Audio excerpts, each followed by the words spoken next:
Okay, in the matter of People versus Eric Martin. Mr. Martin, can you hear us?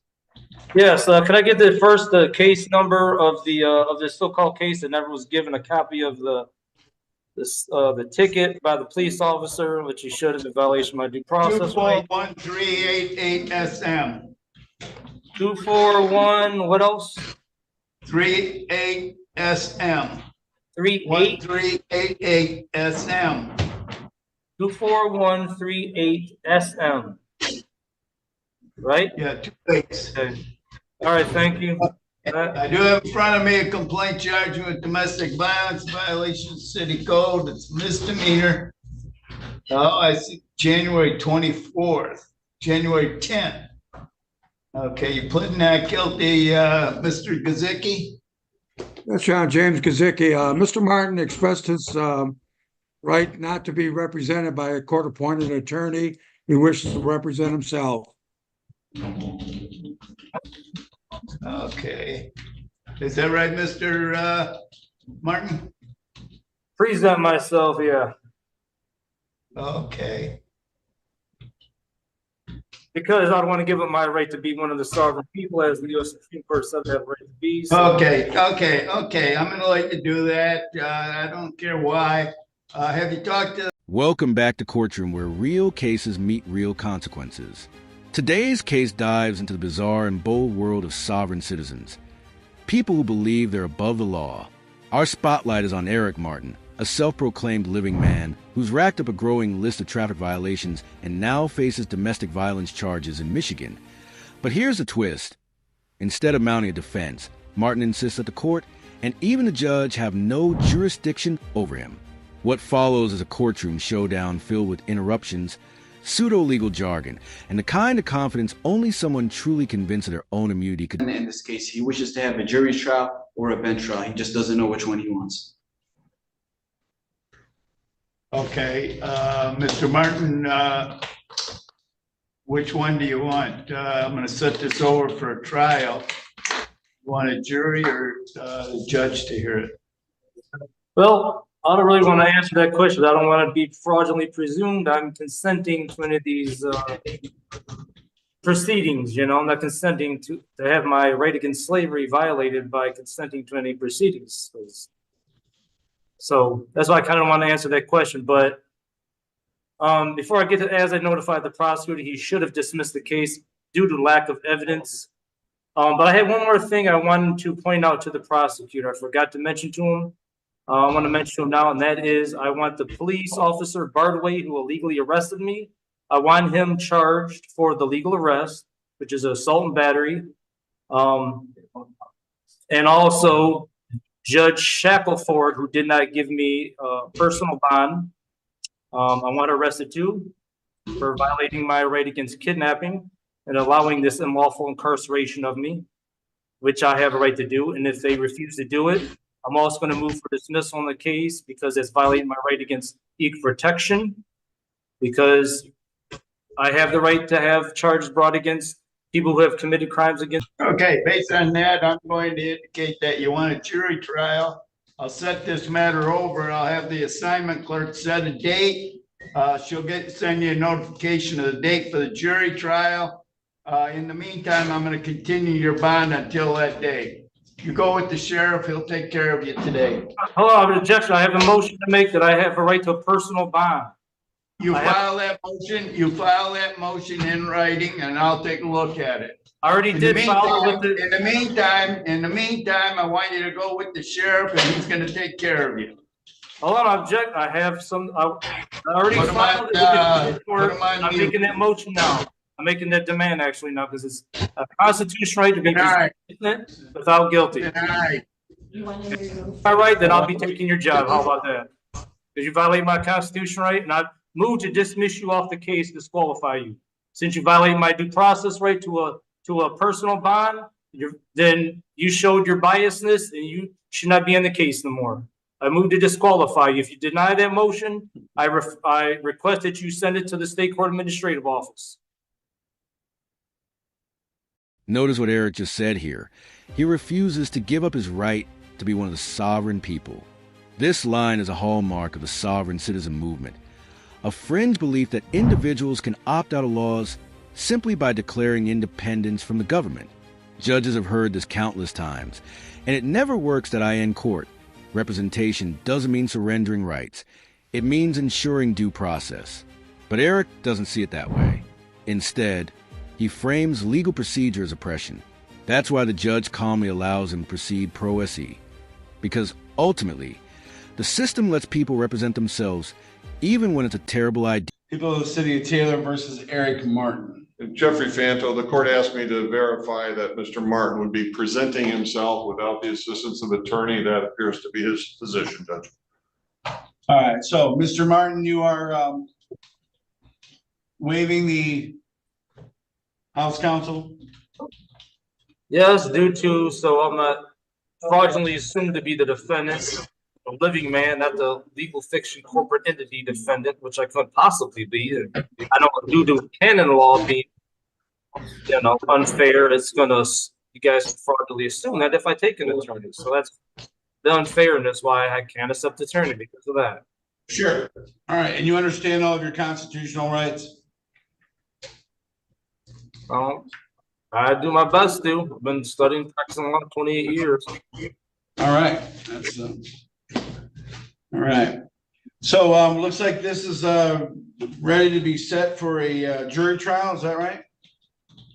Yeah, but I wanted jury trial of my peers means of the sovereign people, not U.S. citizen slaves who most probably everyone of the jury probably say. We will have this set, and then I'll mail out the date for the jury trial. I believe is a date set for next Tuesday for the jury trial in this matter. All righty, I see that. I have objections about I cannot probably prepare for trial in this jail. I've been illegally denied my constitutional right to a personal bond, even though it's my constitutional right because it's part of my right to be innocent before guilty. It's been denied so far. I have no money to pay for a bond to get out of here. So that's especially why I also should be given a personal bond. And like I said, I cannot probably prepare for one in here. So you're in there for a different matter because I set your bond at $100 personal before on this matter. So it's whatever's keeping you in jail isn't this case. So we'll see. I understand though that you do need to prepare for trial. I get that part. So we'll go ahead and adjourn the jury trial. When is your out date? With whatever you're doing there. There is no out date. That's the thing. It's so is this about the moped case? Yeah, this is driving on Okay, driving while your license is. I wasn't sure. Right, they got me legally confined right now in the domestic violence. No evidence at all. She lied, made a statement. So now hold on, Mr. Martin, hold on. Even though this is a different court and that's not my case. Right. You have the right to remain silent. Anything you say can be used against you. I just want to advise you of your Fifth Amendment right again. So I suggest not bringing up the other case. This case here is on the moped and the driving on a suspended license. Right. So a revoked license. Okay. So what I'm saying is you need time to prepare on that one. I don't know what the situation is. This moment right here shows how deep the misunderstanding runs. Martin refuses to answer whether he wants a jury or bench trial because he believes doing so will consent to slavery. It's both dramatic and legally nonsensical. What's interesting, though, is how patient the judge remains. Most people would have cut this short, but she listens, acknowledges his points, and continues methodically. That composure is key. Judges can't match chaos with chaos. They must uphold procedure, even when the defendant is arguing against reality itself. I don't have nowhere else to live. That's my house. I'm allowed there. You ordered that to leave. That violates my due process. All right. He has a $2,000 cash bond with a GPS tether. Yes, and he's not to return. Personal bond. He's not to appear at innocent without guilty. He cannot come to 9074 Clifford or be in contact with Crystal Martin.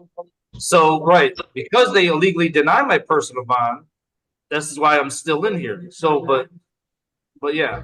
So, all right. So what I'll do is, I don't know when that case is next The next day, is that it's a state case? Ms. Manarino, you don't have that case, right?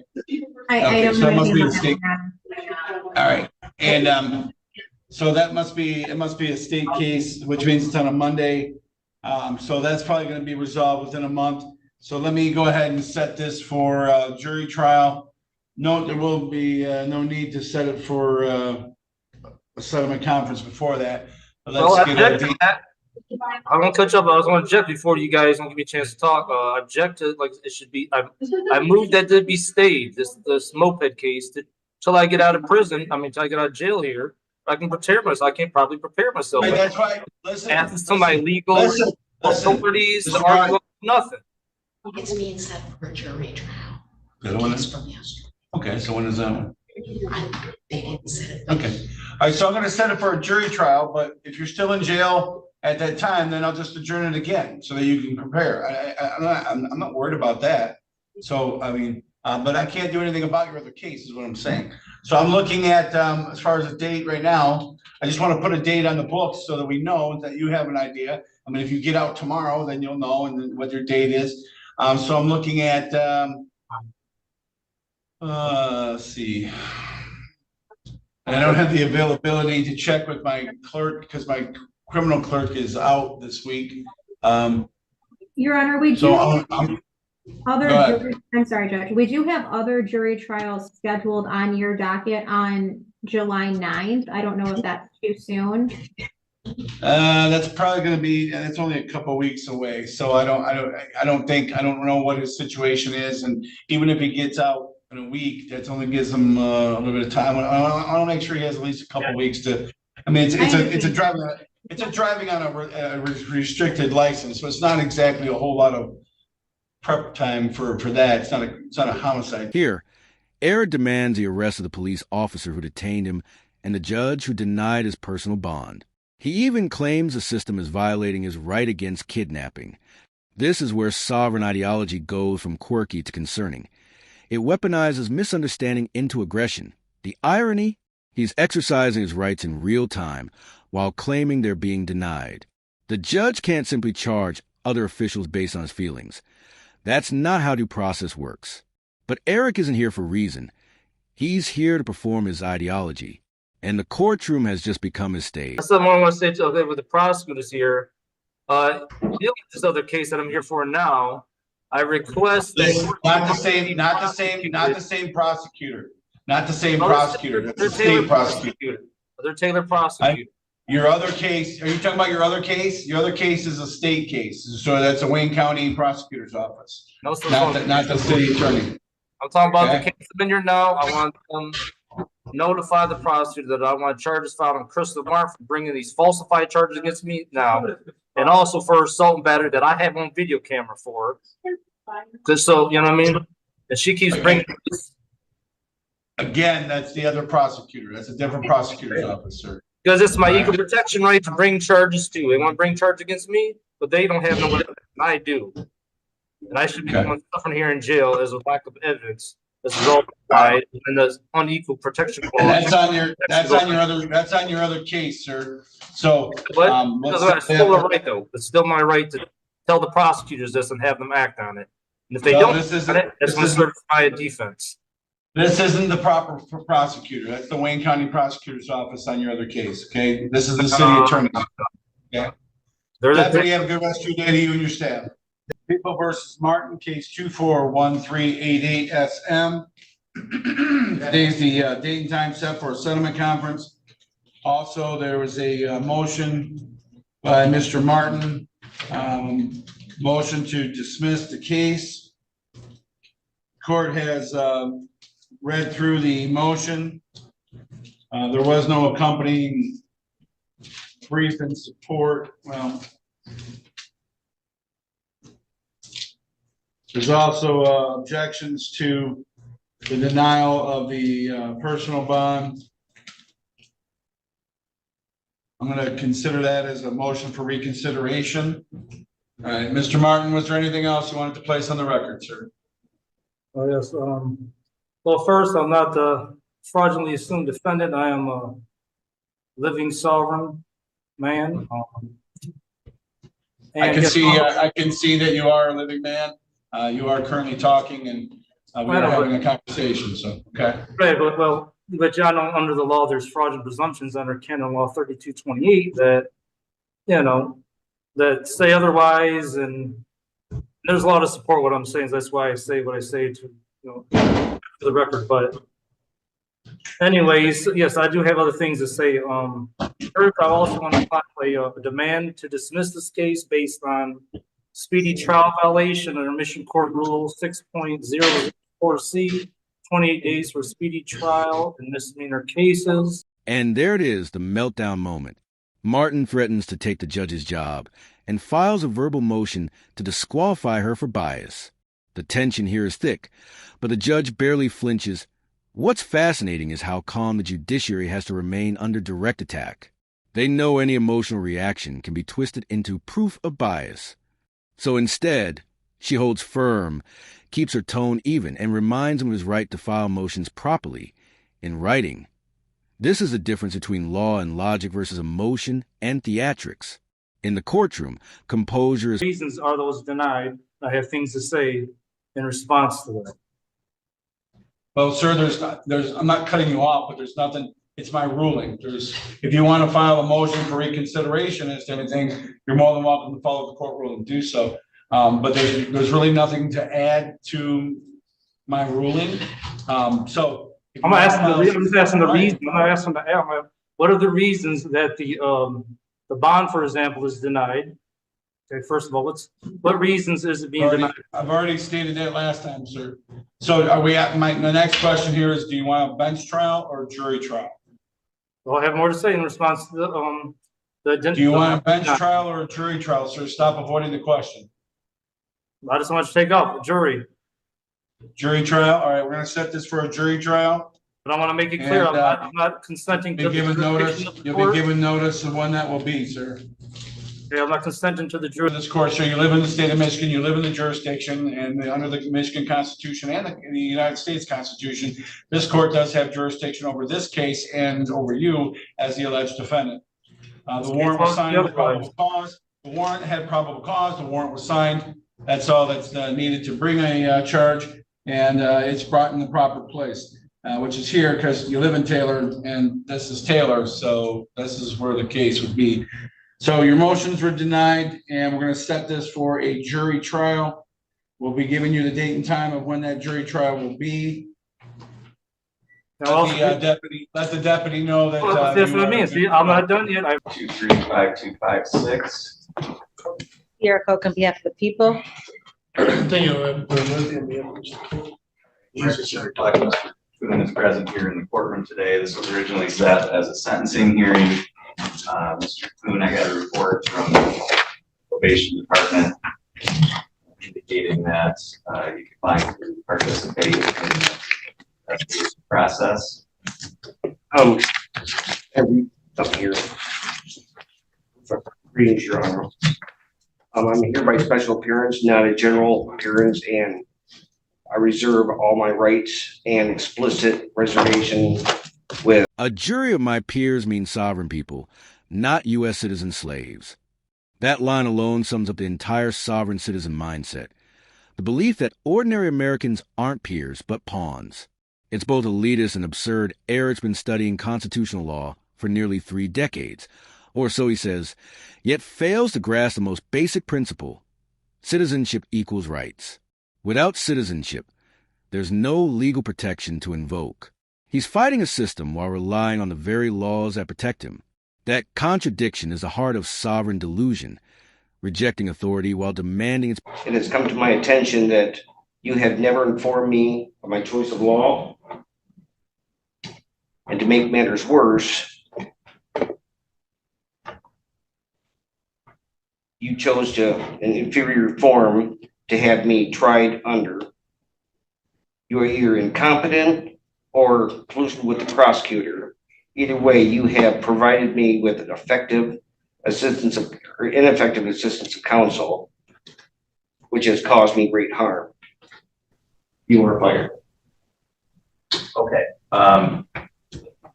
Do you intend to hire another attorney? Are you appointed? I was appointed. How are you going to proceed in terms of counsel, Mr. Kuhn? Well, I'm gonna do it myself. Okay. All right. You understand that you have the right to have an attorney? I do. And you understand that if you can't afford an attorney, you have the right to have one appointed for you at public expense. And in fact, that's what we've been operating under up till now. I have got legal counsel, but anyways, I'll accept whatever you have. Okay, so you understand that you do have the right to have an appointed attorney if you can't afford one? I had him and he has done me no good from the beginning, so. Yep. At this point, I'll just, yes. And in spite of that, you're asking the court to allow you to represent yourself today? Yes. Okay. Have you ever represented yourself in court before? Sir, I'm just, I'm here as a special appearance only, and that's. Yeah, that doesn't have any legal significance to me at all. I understand. My question is whether you've ever represented yourself in court before. No. Okay. Do you have any legal training or education? At this point, the cracks in his claims are obvious. The narrator confirms, with video proof, that Martin's version of events simply isn't true. The judge did explain his bond clearly before removing him from view due to repeated interruptions. It's a perfect example of selective perception. Sovereign citizens often reinterpret every lawful act as oppression, every correction as tyranny. They confuse procedure with persecution. And while that might get views online, it doesn't hold up in a court of law. Training and experience, you may not know what those are, and you may have a worse outcome than if you had an attorney. I'll take what is given to me. In spite of those risks, is it still your wish to represent Yes, yourself? I'll take what is given to me. That's not the answer to my question. My question is, do you still want to represent yourself knowing those risks? Sir, I just, I'll